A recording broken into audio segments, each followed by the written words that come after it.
Un aviso antes de comenzar. Todo lo que se narra a continuación son hechos reales. En algunos pasajes, este podcast puede incluir relatos poco apropiados para oídos sensibles.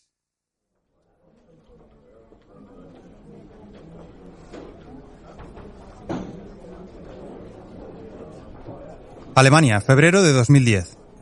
Un hombre llega a un juzgado de Düsseldorf. Su nombre es Karl-Heinz Fellner y alguna vez fue un boxeador. Ahora tiene 65 años, está desempleado y hace tiempo que da otro tipo de golpes. Fellner se presenta ante el juez acusado del robo a una farmacia a punta de cuchillo. En principio, su juicio no merece ni un breve en la sección de tribunales de los diarios, pero eso puede estar a punto de cambiar. Fellner aprovecha su declaración para confesar que en los años 80 colaboró con la Stasi, la policía secreta de la Alemania Oriental, y que puede aclarar algunos detalles de los últimos días de un viejo amigo. Bueno, quizá amigo no sea la palabra más precisa para definir a Lutz Eigendorf, la gran promesa del fútbol de la RDA, que murió en un extraño accidente de tráfico pocos años después de haber desertado desde el otro lado del muro. Pero antes de hablar de la confesión de Fellner, hagamos un viaje en el tiempo. En concreto, hasta el 5 de marzo de 1983.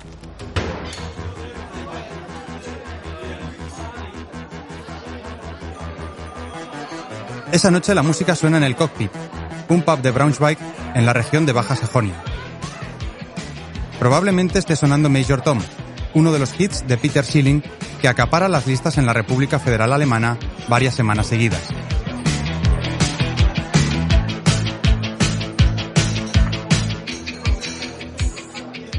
El éxito del pop rock alemán en todo el mundo este año es directamente proporcional al ocaso de la carrera de Eigendorf, que hoy solo ha podido ser suplente en la derrota de su equipo contra el Bochum.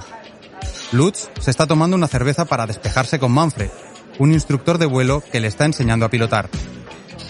Tras la cerveza, ambos se despiden, y Eigendorf se sube a su Alfa Romeo, con el que va a todas partes.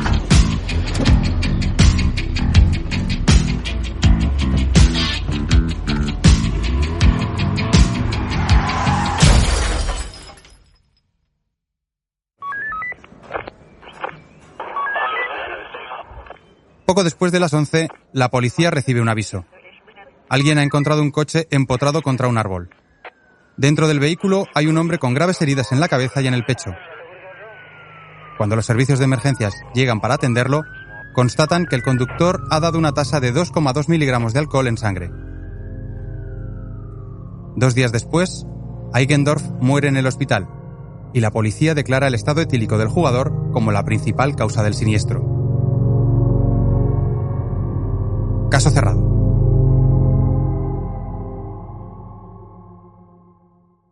Pero si el caso estuviera cerrado, ¿de verdad creéis que le estaríamos dedicando un brazalete negro?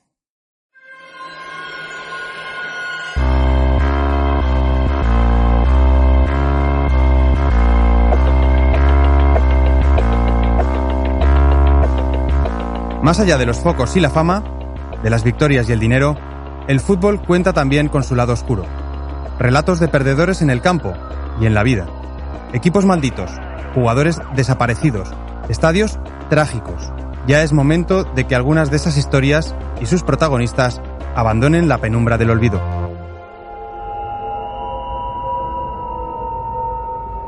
Yo soy Aitor Lagunas y esto es Brazalete Negro, de Panenka Podcast y Radio Primavera Sound, con el apoyo de Estrella Damm.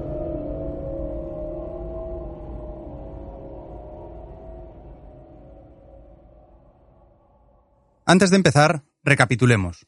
De momento sabemos que Eigendorf murió en un accidente de tráfico y que 30 años después, un viejo conocido dijo haber colaborado con la Stasi y tener información al respecto. Para que estas pocas piezas empiecen a encajar, debemos volver al momento clave en la vida de Eigendorf, el 20 de marzo de 1979.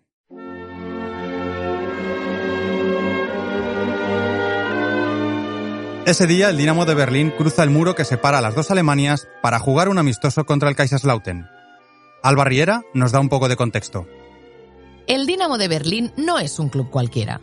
Está tan ligado al poder que Erich Mielke, su presidente, es también el jefe de la Stasi, el servicio secreto. Difícil eso de no politizar un club cuando el máximo responsable del Ministerio de Seguridad es el mayor hincha del equipo.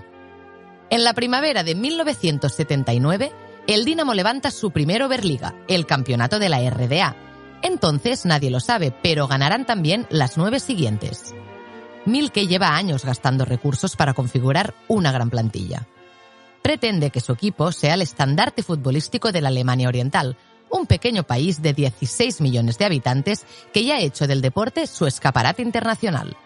Sin ir más lejos, en los Juegos Olímpicos de Montreal 76, sus atletas acabaron segundos en el medallero, con 6 oros más que Estados Unidos y 30 más que la Alemania Federal.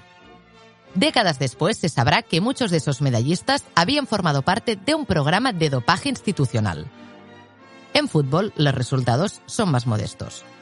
Por eso, Mielke ha organizado varios partidos contra equipos occidentales, para demostrar a sus compatriotas que pueden estar a la altura de sus vecinos capitalistas.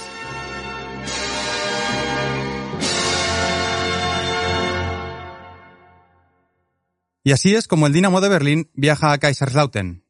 De toda la expedición oriental, el que más miradas atrae es su joven perla, Lutz Eigendorf, un defensa central al que la prensa ha bautizado como el Beckenbauer del Este.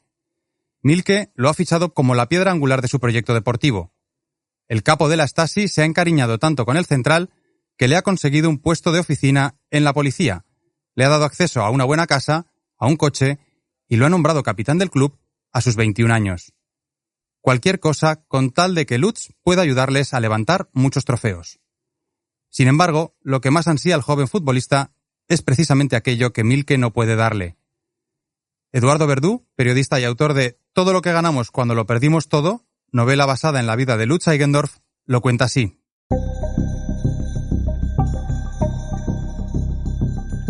La semilla se gesta en su cabeza la noche después del partido amistoso que va a jugar en la Alemania Federal. Por la noche él comparte unas cervezas en la barra del hotel con el director general del equipo contra el que juega, el Kaiserslautern, ¿no? Y ahí hablan un poco del fútbol, de la otra Alemania, y yo creo que ahí en Lutz se crea un deseo grande de seguir jugando ese fútbol y de quedarse allí. Yo creo que él, por otra parte, también queda deslumbrado por ese otro país, queda deslumbrado por el estadio en el que juega, por la calidad de los jugadores contra los que se enfrenta, por la vestimenta de los jugadores, por los coches que llevan. Hay que tener en cuenta que es un tío de 21 años, 22 años, es una persona muy joven, ¿no? Que el Dinamo pierda el partido en Alemania Occidental no es lo peor. Al día siguiente, cuando llevan ya un par de horas de viaje de vuelta a casa, el autobús en el que viaja hace una parada técnica al norte de Frankfurt. Los jugadores aprovechan entonces para comprar algún regalo con el que sorprender a sus familias. Y ahí parece ser que Lutz de repente no le cabe en la cabeza volver a subir a aquel autobús y regresar a su vida, que en aquel momento, por lo que sea, se le antoja gris, y corre por las calles de allí, se fuga en aquella expedición a mitad de camino para hacer compras, coge un taxi y vuelve a Kaiserslautern y pide asilo en el propio equipo de fútbol contra el que ha jugado.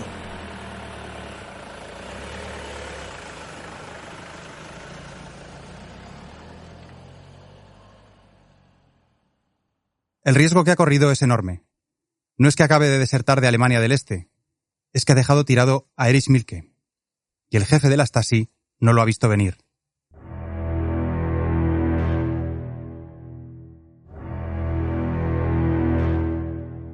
Los agentes que vigilaban al jugador pensaban que, teniendo familia en el Este, Eigendorf jamás se atrevería a abandonarlos. Se equivocaban. Eigendorf ha dejado en la Alemania Oriental a sus padres, a su mujer, Gabi, y a la hija de ambos, Sandy, de apenas unos meses. Públicamente, las autoridades de la RDA intentan quitarle hierro a la huida de Lutz, pero en el despacho de Mielke ha empezado a tronar.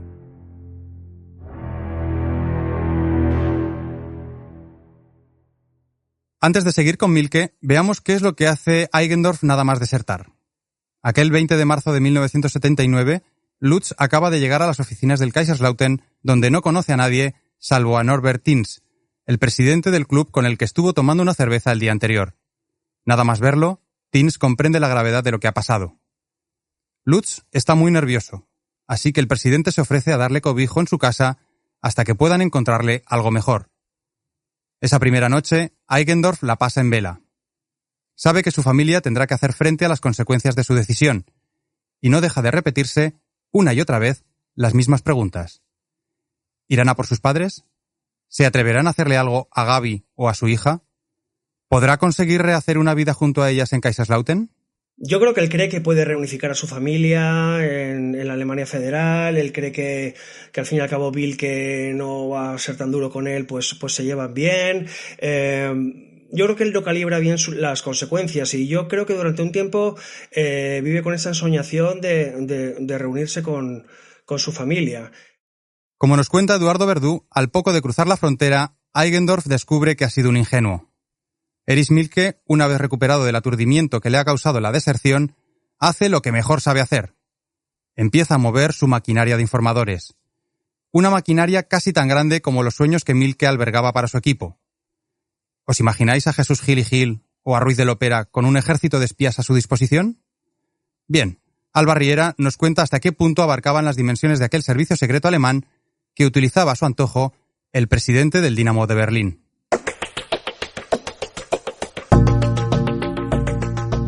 Durante años, Erich Mielke se obsesionó con perfeccionar su policía secreta. Para ello, creó una densa red de ciudadanos que trabajaban a sueldo de la Stasi. En su punto álgido, esta red llegó a contar casi con 100.000 agentes y con el doble de informantes no oficiales. Gracias a ello, Mielke se jactaba de tener ojos y oídos en todas partes. El férreo control al que sometió a la población fue tal que se estima que 1 de cada 3 habitantes de la Alemania del Este tenían un expediente abierto en los archivos de la Stasi. No es de extrañar que a Erich Mielke empezaran a llamarlo el Señor del Miedo.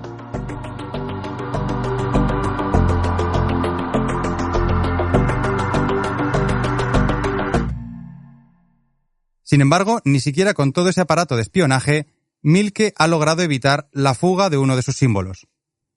500.000 de deportistas acabarán escapando en un momento u otro de la RDA. Eso sí, al jefe de la Stasi ninguna huida le duele tanto como la de Eigendorf. Mielke se siente humillado como responsable del servicio secreto y despechado como presidente de su club. Con lo cual sintió una traición no solo a la patria, sino a su propio corazón, ¿no? El cachorro que había criado en las categorías inferiores.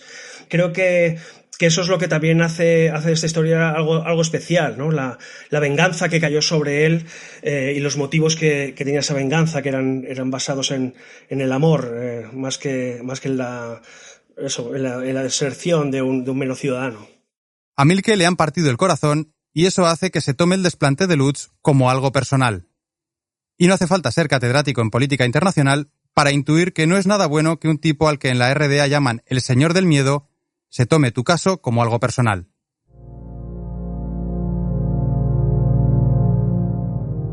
Lo primero que ordena Mielke es someter a largos interrogatorios al padre de Lutz y a Gabi, la mujer del futbolista. Al constatar que ninguno de ellos conocía los planes de Eigendorf, la Stasi los deja marchar. No sin antes ordenar que 11 empleados fijos y otros 15 informadores no oficiales monitoricen todos los movimientos de los padres de Lutz. Con Gabi, en cambio, se activa un operativo aún más cruel.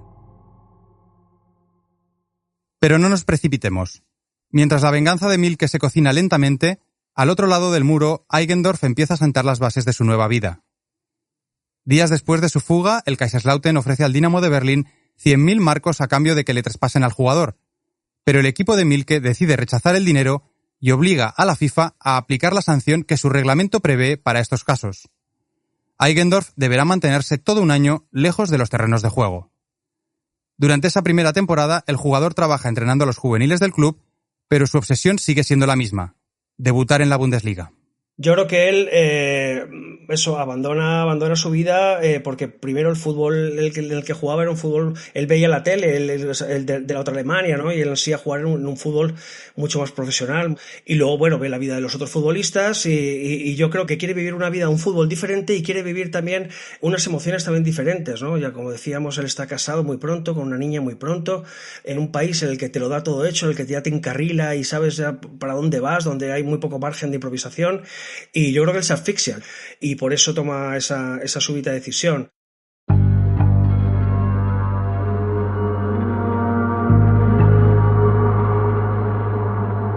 A pesar de su ingenuidad, Eigendorf no tarda en descubrir que Mielke no lo dejará en paz. Intuye que la Stasi va a hostigarlo, pero no sabe cuál de los cientos de rostros que se cruza cada día será el que vigile sus movimientos. En Brazalete Negro tenemos ventaja. Gracias a la desclasificación de algunos documentos, ahora sabemos que uno de los informantes más notables es un jubilado de 62 años que responde al alias de Buchholz.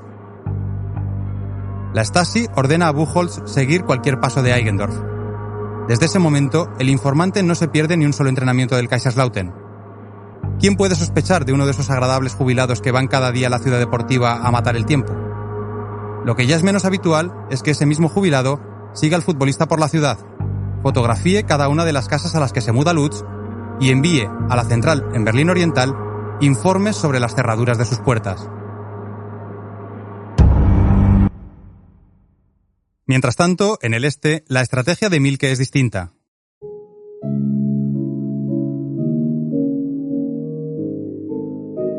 Tras unos primeros días de largos interrogatorios, los servicios secretos han informado a Gabi de que Lutz los ha abandonado. La Stasi encuentra una veta de resentimiento y trabaja a fondo para minar la moral de la pareja. Hay que evitar a toda costa que ella y su hija abandonen también la RDA.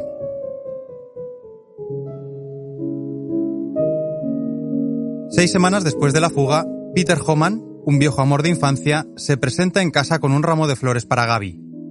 La joven está dolida porque su marido no compartió sus planes de huida, y ahora piensa que no le viene mal hablar un rato con alguien. Como todo en esta historia, nada es lo que parece. Detengámonos en el hombre del ramo. Peter Homann es mucho más que un viejo conocido.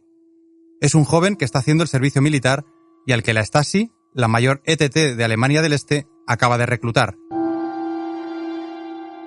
El servicio secreto quiere que Homann se incorpore de inmediato a la operación especial Rose, una suerte de Tinder de agentes secretos con el que la inteligencia del Este va enviando a colaboradores a casa de los Eigendorf para tratar de ganarse la confianza de Gabi. Algo así como amor a primer espía. Bueno, a primero o a tercero, porque la Stasi tiene todo un equipo de hombres a los que llama Romeos, listos para intentar seducir a Gabi. Después de enviar a dos candidatos con los que la mujer de Eigendorf no muerde el anzuelo, Homann se acerca y toca todas las teclas necesarias. Aprovecha la confianza que le tiene la joven para apuntalar las dudas de Gabi sobre la fuga de Lutz, habla mal del huido y subraya el marrón en que les ha metido a ella y a Sandy, su hija. Durante varios días, Homann se presenta a diario y sigue construyendo la relación. En todo ese tiempo, Gabi solo recibe una carta de su marido y eso le enfurece todavía más. Ella no sabe que el resto son interceptadas por el servicio secreto, para seguir magnificando la sensación de abandono.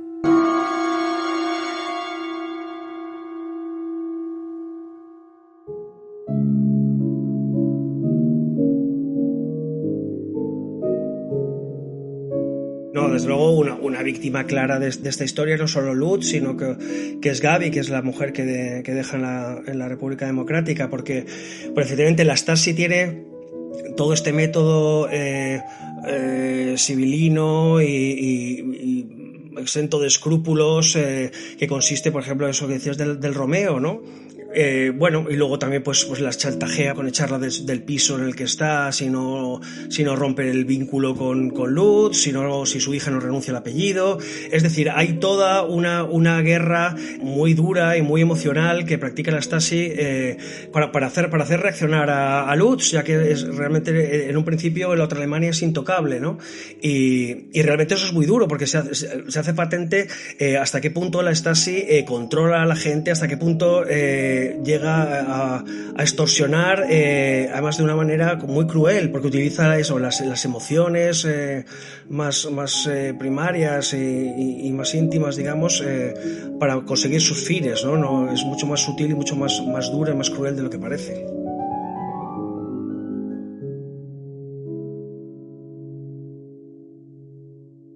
La operación Rose ha sido un éxito. Pocos meses después de la aparición de Homann, los abogados de la RDA se encargan de tramitar el divorcio exprés de los Eigendorf.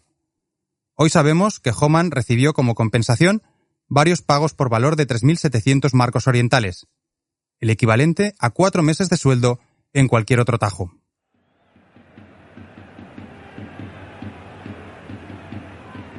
Aunque la ruptura con Gabi le ha pasado factura, Lutz sigue entrenando con impaciencia en el Kaiserslautern.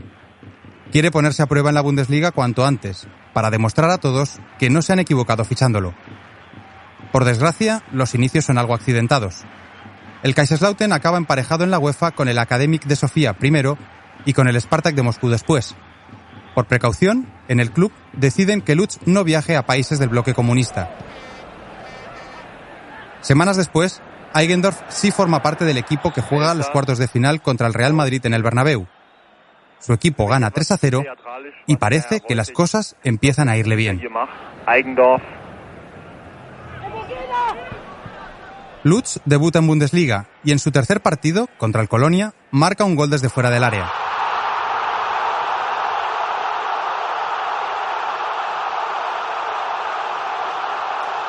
Aquella misma semana, Eigendorf acompaña al Kaiserslautern en su visita a los platós del Wetten Das.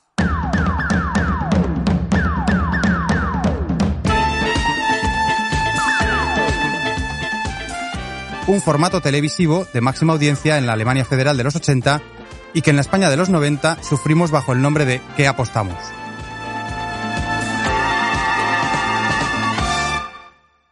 Der Lutz hat ein Tor gemacht und der Friedhelm Funkel. Ein schönes? Ja, schönes nicht. Ich glaube, der Torwart von Karlsruhe hat ein bisschen mitgeholfen. Tímido y algo descolocado, Eigendorf es un pulpo en un garaje en aquel estudio. Sin embargo, hay que apuntar un detalle.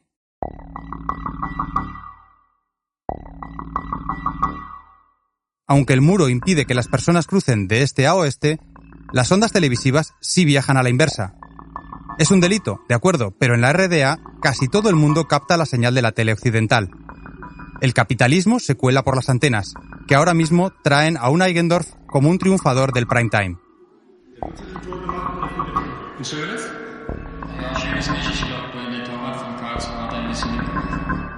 Mielke vuelve a enfurecer. Todo esto puede suponer un efecto llamada para otros deportistas y para muchos ciudadanos de a pie. Por desgracia para Lutz, esas primeras semanas apenas suponen un espejismo. Quizá por la diferencia de nivel entre el este y el oeste, quizá por los nervios y las lesiones, o quizá porque el hedonismo de su nueva vida capitalista le nubla, Eigendorf no acaba de rendir como prometía. Hombre, él tiene por un lado unos placeres consumistas de empezar a comprar, yo qué sé, pues desde maquinillas de afeitar eléctricas o cosas que no estaban en su país a mano, o ropa, es decir, que un coche bueno, con potencia, un Alfa Romeo, en fin, él por un lado tiene ese placer, por otro lado tiene el placer, evidentemente, de sentirse sin pareja y de tener conquistas y chicas, y es un jugador famoso y con dinero, ¿no?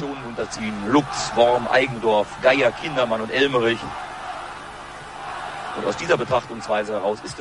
En su segunda temporada en el club, Lutz tiene problemas disciplinarios con el técnico y se convierte en un suplente habitual. Por eso, cuando el Kaiserslautern lo traspasa al Eintracht de Braunschweig, Eigendorf se siente liberado, y no solo en lo futbolístico. Luego va a un equipo menor y yo creo que ahí que encuentra el placer de jugar en un equipo más modesto y por el placer de jugar, cosa que no había encontrado en los dos equipos anteriores, ¿no? Él encuentra el placer de pilotar un avión, que de repente es una afición que descubre y que le gusta mucho, y bueno, y luego encuentra otro amor, ¿no? Que probablemente tampoco contaba con ello, y reinventa su vida y su familia con otra chica.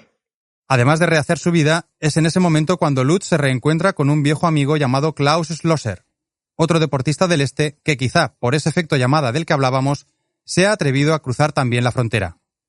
Atentos, porque aquí es donde volvemos al principio.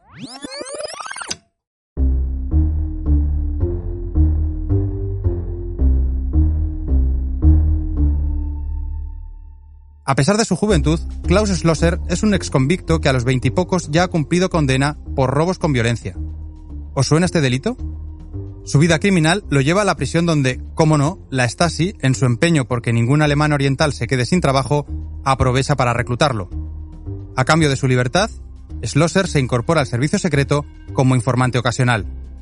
Es entonces cuando Schlosser canaliza su violencia hacia el boxeo y consigue convertirse en campeón de la RDA. Poco después, empieza a trabajar como portero en un pub de Berlín Oriental, que suelen frecuentar deportistas. Allí es donde Klaus y Lutz se conocen. Sin embargo, Schlosser, como muchos ya habréis deducido, es en realidad un seudónimo. Su verdadero nombre es Karl-Heinz Felgner, el hombre al que la Stasi le encomienda seguir a Eigendorf en su nueva ciudad. Así es como Felgna cruza la frontera y le cuenta a Lutz la milonga de que él también ha desertado. Las juergas del pasado y el supuesto destino compartido los convierte en íntimos. En sus informes con destino al cuartel general de la Stasi, Felgna escribe cosas tan precisas como la cantidad de cafés que toma Eigendorf o la marca de leche que le gusta comprar en el súper.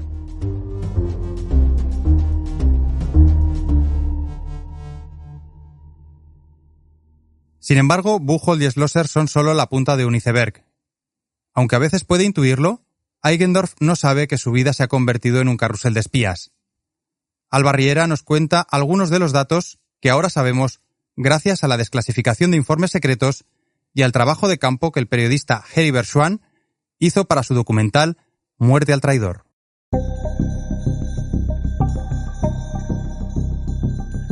Antes de huir al oeste, Lutz Eigendorf ya había sido objeto de vigilancias, pero tras su fuga a Kaiserslautern, Eigendorf se convirtió en una obsesión para Mielke. Desde 1979 hasta su muerte, en 1983, el Servicio Secreto Oriental envió más de 50 empleados para seguir los movimientos del futbolista. Como decíamos, Eigendorf no es ajeno a lo que su figura representa para la RDA. Josie, su nueva mujer, le ha oído decir muchas veces que teme que la Stasi lo secuestre y lo lleven de regreso al este. Cuando se pone cenizo, la mayoría de conocidos tratan de animarlo. «Vamos, Lutz, esto no es la RDA. Debes estar tranquilo», le dicen. Pero no todos son tan ingenuos. Otro futbolista exiliado, llamado Jörg Berger, intenta advertirle. Al contrario que Lutz, él ha preferido mantener un perfil bajo desde que cruzó la frontera. Sabe que cada vez que Lutz conduce su Alfa Romeo y muestra lo bien que le va económicamente a los fugados, Mielke monta en cólera. A Berger no le gusta ponerse en la diana. Por eso, cuando recibe una propuesta para conceder una entrevista televisiva delante del muro, Berger no accede. Los periodistas han elegido precisamente la parte del muro tras la que se intuye el estadio del Dinamo de Berlín, es decir, la casa del equipo de los amores de Mielke y el viejo hogar de Eigendorf. Berger no quiere más líos, pero Eigendorf, en cambio, es de los que pisa el acelerador cuando el semáforo se pone en ámbar.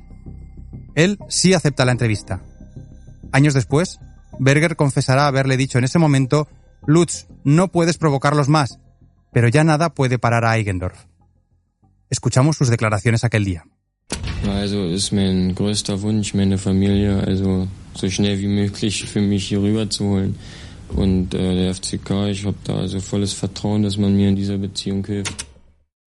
Y estas declaraciones suponen un seísmo en la oficina de Mielke.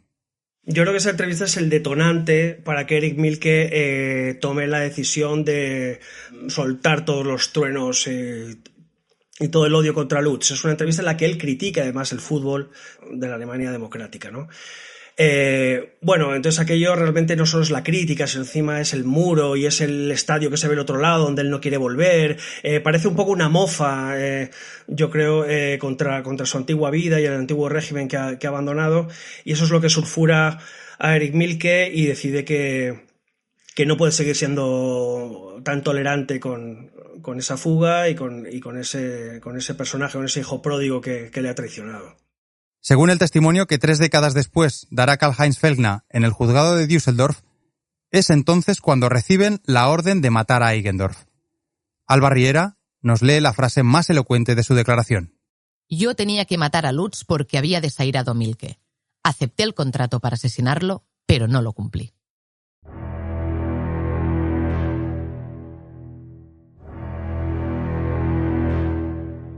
Pero entonces, ¿qué pasó la noche del 5 de mayo de 1983 tras salir del cockpit?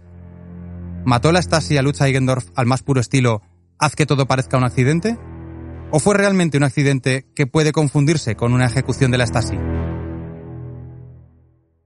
Volvamos a esa noche de nuevo y miremosla primero con los ojos de la versión oficial.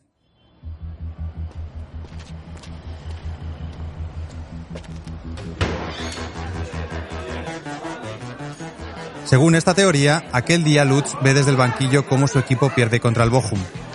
Después de eso, sus compañeros recuerdan compartir unas cervezas con algunos aficionados. Acto seguido, Lutz se va a casa para descansar un rato. Más tarde ha quedado con su instructor de vuelo en el cockpit, donde bebe al menos un par de cervezas más, quizá mientras suena Major Tom, el éxito del momento.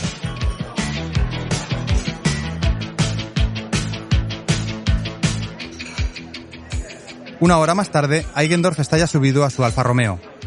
Es en ese momento cuando pierde el control del volante y se estrella contra un árbol. El lugar del choque es un sitio trágicamente conocido por ser una curva donde se concentran muchos accidentes. Y a Lutz se le ha visto en más de una ocasión ir muy rápido con su deportivo.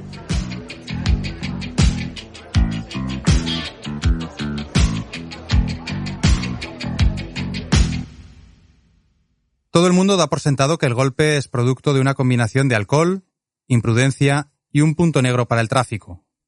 El propio informe de la policía occidental no encuentra nada que haga pensar en un accidente provocado. De hecho, para evitar suspicacias en el futuro, los agentes mandan revisar el coche a un experto sin que éste encuentre nada sospechoso. Pero, ¿y las declaraciones de Felgna en el juzgado? ¿Acaso no admitió el viejo informante de la Stasi haber recibido la orden de matar al traidor? Bien, en este caso la Fiscalía considera que, dadas sus cuentas pendientes con la justicia y su tradicional manera de desviar la atención sobre sus propios delitos, Felgna es un testimonio de escasa credibilidad. De cualquier forma, algo no acaba de encajar. Desde que cayó el muro, el expediente por la muerte de Eigendorf se ha reabierto varias veces. Si bien, en todas las ocasiones, ha acabado cerrándose por falta de pruebas concluyentes.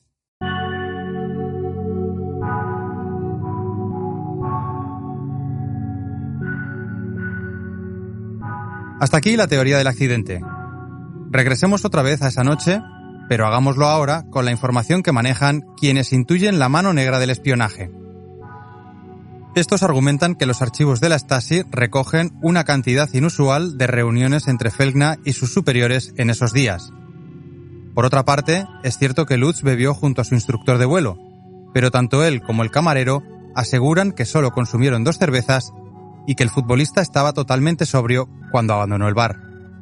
¿Cómo es posible entonces que una hora después diera una tasa de 2,2 miligramos de alcohol en sangre? Eduardo Verdú se ha hecho muchas veces estas mismas preguntas. Bueno, en la novela cuento básicamente lo que más plausible es. Por un lado, digamos que la versión oficial es que él muere por un accidente de coche con una tasa de alcohol elevada. La gente que estuvo con él las últimas horas antes del accidente de coche dice que no bebió tanto y no se justifica esa tasa de alcohol. Entonces lo que sí que parece es que él fue traicionado por un amigo y fue abordado en algún momento y obligado a beber mucho alcohol, y no solo alcohol, probablemente el alcohol ese contenía también talio o alguna clase de veneno que también le anulaba las facultades, ¿no? Por desgracia, no hay forma de saber si eso es cierto, porque en su día los investigadores dieron por sentado que la muerte de Lutz fue un accidente. Nunca se le practicó una autopsia. Ese es hoy uno de los muchos cabos sueltos de esta historia. Otro, por ejemplo, es por qué Karl-Heinz Felgna recibió una gratificación de 500 marcos el mismo día de la muerte de Eigendorf. Eso sale a la luz cuando, tras la caída del muro, se desclasifican muchos archivos de la Stasi, y en uno de ellos, hablando de la operación Rosa hasta la que hablamos, hay un momento en que pone flasazo, deslumbrado, con lo cual se cree que hay un coche también que aparcado estratégicamente en una cuneta que le deslumbra y provoca el accidente. Claro, ese deslumbramiento, sumado a la ingesta de alcohol, quizá de drogas también, pues hace que se salga de la carretera y que tenga el accidente mortal.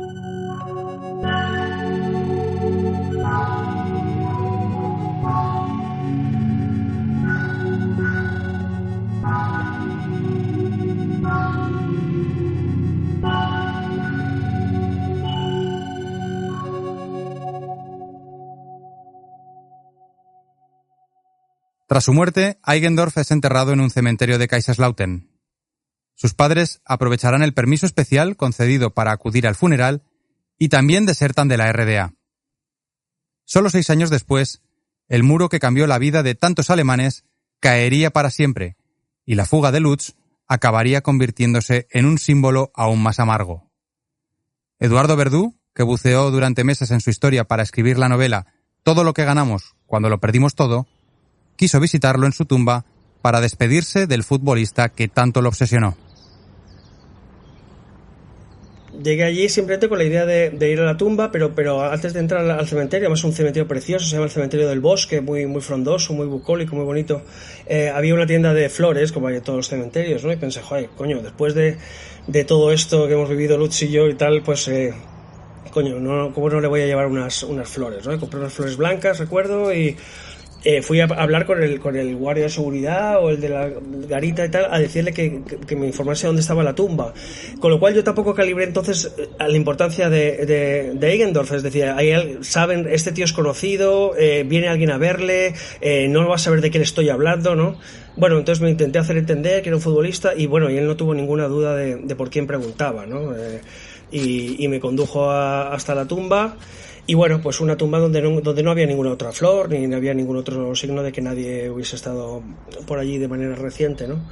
Y bueno, y me gustó un poco cerrar así también la historia con él, ¿no? Dejándole allí unas flores y bueno, y acabando de digamos, despedirme de él y despedirme de la historia.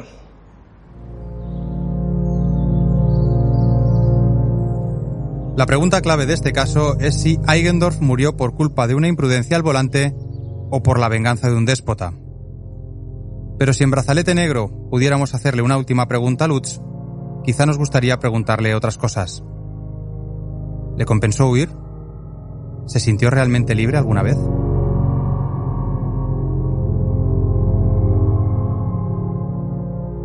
Sí, hay algo de romanticismo también en su decisión, hay algo de locura, hay algo de eso, de ingenuidad.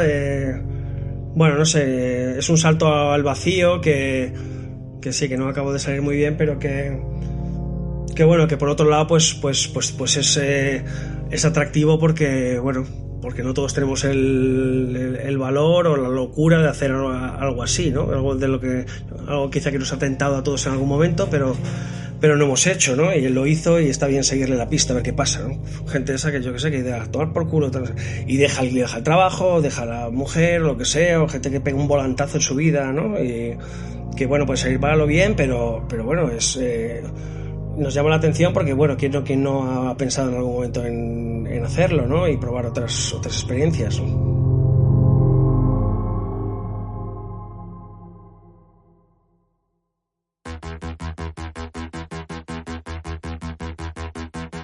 Hasta aquí el brazalete de Lutz Eigendorf, un hombre que se atrevió a cruzar esa frontera que todos hemos imaginado cruzar alguna vez.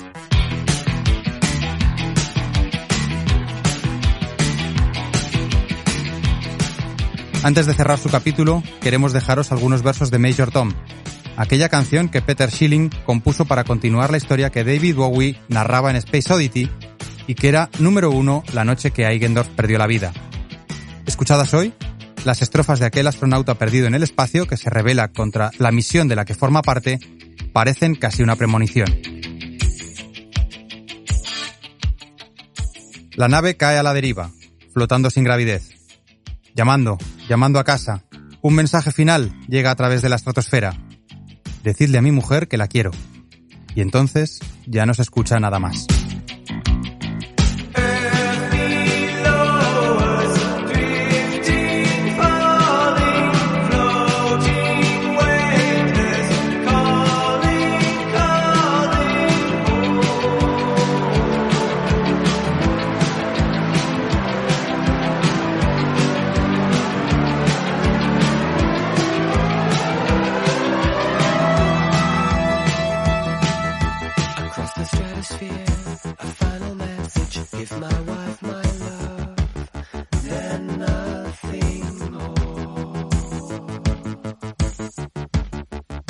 Ist mein größter Wunsch, meine Familie also so schnell wie möglich für mich hier rüber zu holen.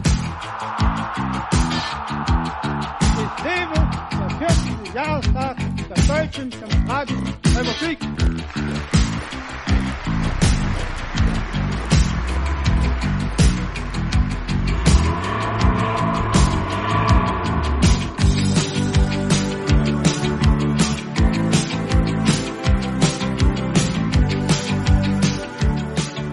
Brazalete Negro es una producción de Panenka Podcast y Radio Primavera Sound con el apoyo de Estrella Damm.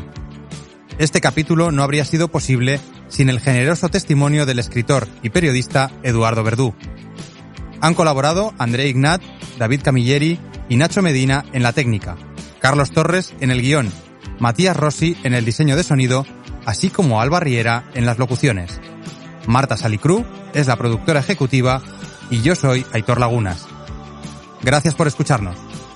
Y recordad, Bill Shankly no tenía razón. El fútbol, a veces, sí es una cuestión de vida o muerte. Hasta el próximo capítulo.